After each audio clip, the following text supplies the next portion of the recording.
અમારી સમ્રાટ સમાચાર ચેનલ સબસ્ક્રાઇબ કરો, લાઇક કરો, કોમેન્ટ કરો અને જોતા રહો પળે પળના દરેક પ્રકારના સમાચારો।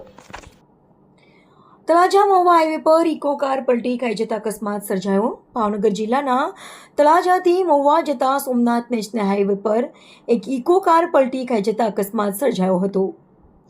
મહુવા હાઈવે પર ભુરિયા મહાદેવના સાનિધ્ય નજીક અકસ્માત બન્યો હોવાનું જાણવા મળ્યું છે। અકસ્માતમાં ઇકો કાર પલટી ખાઈ ગઈ હતી। જોકે સદનસીબે આ ઘટનામાં કોઈ જાનહાનિ થઈ ન હોવાનું પ્રાથમિક માહિતી મુજબ જાણવા મળ્યું છે। અકસ્માતને પગલે આસપાસના લોકો ઘટના સ્થળે દોડી આવ્યા હતા। જોકે તળાજા આસપાસ વારંવાર અકસ્માતની ઘટનાઓ બની રહી, જેમાં કેટલાક લોકોએ જીવ ગુમાવ્યા હોવાના બનાવ બની ગયા છે।